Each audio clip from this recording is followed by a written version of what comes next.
We're here with Steven.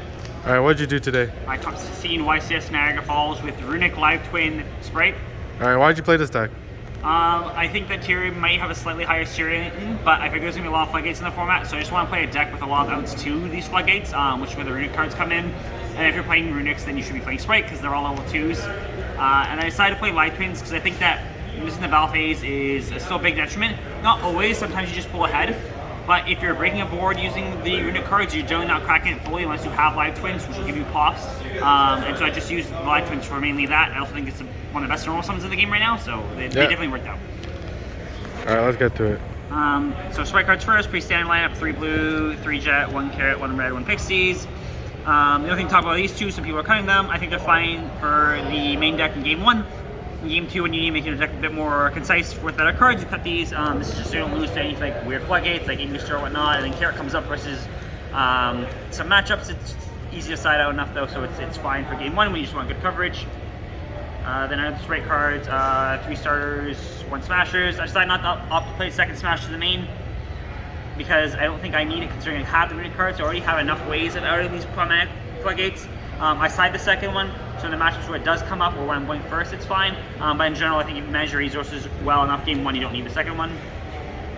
And then Live Twin cards, so like I said, I play them because I want the ability to crack boards out using the battle phase. Live Twins obviously give you the link, so you get a draw and a pop.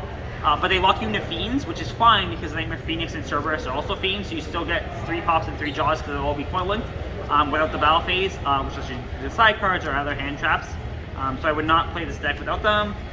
So 2 blue, 1 pink, 1 the frost. This is a stand lineup. I also play 2 of the continuous spell. I think people are not playing 2 of these for sure. They just want to kind of work small engine, but I think these are best normal summons. They get you so much. And the thing with, or the issue with normal and swap frog is that you're going to get through to a swap engine anyways through gigantic.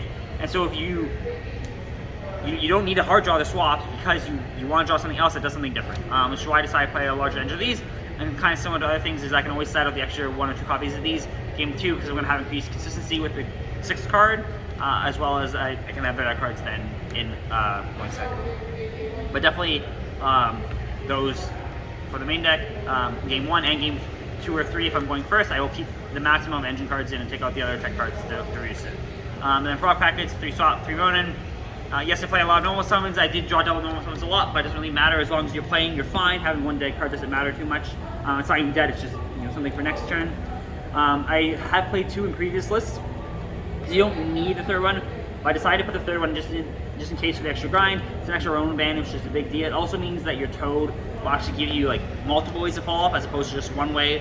And I definitely enjoy the 3rd one. It's also really good because the main way when you make the Live Twin links and you start popping with Nightmare, Phoenix, and Cerberus is you're just reviving the swap of the Ronin back like 2-3 times to make those. So they're really free bodies when you're going to clear a board like that. And so Runick cards, I didn't play a super large engine. I was originally going to play 5, but I think the field spell is still too good. I expected a lot of Terror this event, which I only played 1 of in top 16, which is my loss. But the idea is that you're playing a toolbox of cards, which is obviously good. I'm playing 6 MSTs, but they're never guards because they're level 2s, obviously. But the good thing with them going first is if you open 2 of them, you always search a field spell, you always get 2 draws in the free body. So it's just another way of pulling ahead against tier, because that deck's really scary. The extra 1 or 2 negates you can get from the draws or from these engines, it can make the difference. And you don't need more than that, because I think if you make your board and not opening Darko, you're already going to win it. But that alone, the extra 1 or 2 cards are helpful.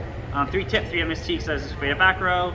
Those are somewhat standard. I played 1 Flashing Fire just for the pop, and then 2 Widow. I think these are like the next versatile.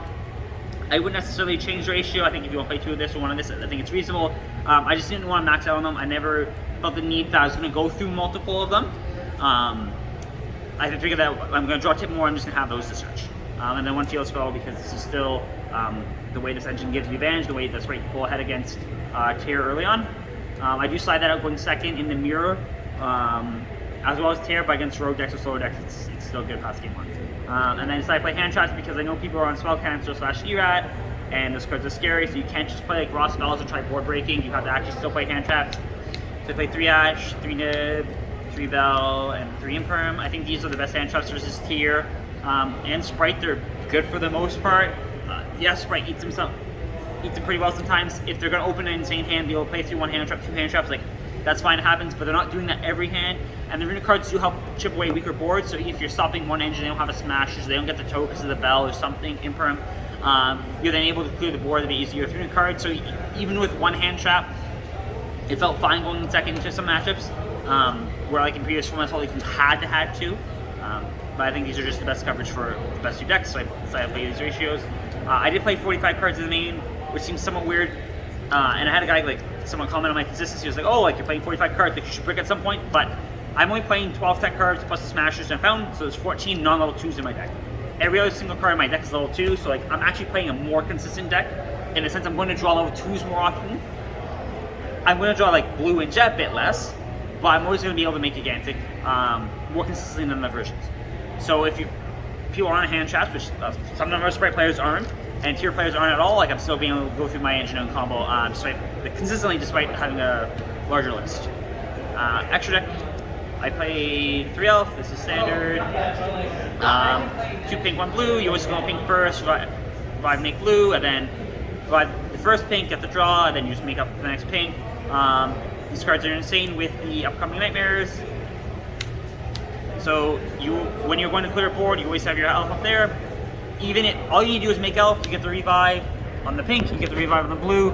You pop something, let's say you revive Ronin, you're now linking off this and some other, usually Ronin Tone, pop a back row or the field spell even, get a draw, revive this, get a draw, pop another card, get a draw. So you've now popped 3 cards, drawn 3 off of just elf and Ronin Tone shenanigans. And you also have the step next to where you can just revive this again on the opponent's turn to pop it. This card came up not super large amount in this event specifically, but in previous events I would be doing like every round to clear boards. I think this is like the main highlight of the deck. And even if you're not playing, like, I don't think Phoenix is super mandatory this format. Yes, you have those back row decks, like against Spright and Tier, it's not that needed. But even just popping the field spells, like that's one less card on the board. I'm still cycling through my deck to see possibly another side card, possibly like a blow card like Nibiru or Bell in a simplified game state. So just being able to cycle like that's really good. And it's like the main highlight and the main reason to play the deck, like that version of the deck. And then 1 beat cup. So I didn't play mine. Instead, what the idea was against Tier was to side in the cup for Italy, and then you summon to their board and you beat cop it. So now it can't be short of Val, so they can't just crash it. Tier normal summons a monster to clear it, you smashes it, they can't crash this, now stuck under the game for 1 turn. I only played 1 Tier. I got cherries and got into a weird game state, so it didn't come up at all. But that was the theory behind it. It's just a way of like making them not play. And it's a way of like just punishing your opponent for not playing counter. Like, if they think your deck is really easy to beat, that's fine. They're going to use stuff so you can afford to play like less consistent combos or less, like more depending on combos resolving as opposed to like just searching cards for fall, because you know what's going to go through. And then these 1 Toad, double Gigantic, and 1 Manicat.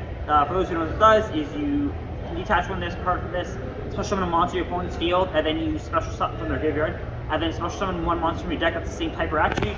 So it's just another like pseudo Gigantic. It means that when you have both of these, one can grab 1 twin, one can grab the other twin, and you still have access to the live twin engine, even if you don't have like either of them, which is the main benefit of it. And then you can also, if Gigantic gets stopped for a reason, it gets you swap, and all the attributes or types line up nicely. Everyone's on darks, so that's kind of the main benefit. Also, the pink live twin Frost is Aqua, so it's another way of like either summon back a Ronin or a Tier element, and you still get the live twins that way, because it is light, so you can't get it normally. And then 2 other level 2, you're not paying too heavily on Runick, so you don't need any further things. You just want 1 for the initial search, and then you take it away, you still have a second Runick card, you can then summon it out. I never needed the 3rd one at all. It also helps play around Ogre or Gamma, because you can chain the Runick response and then it prevents it from being destroyed.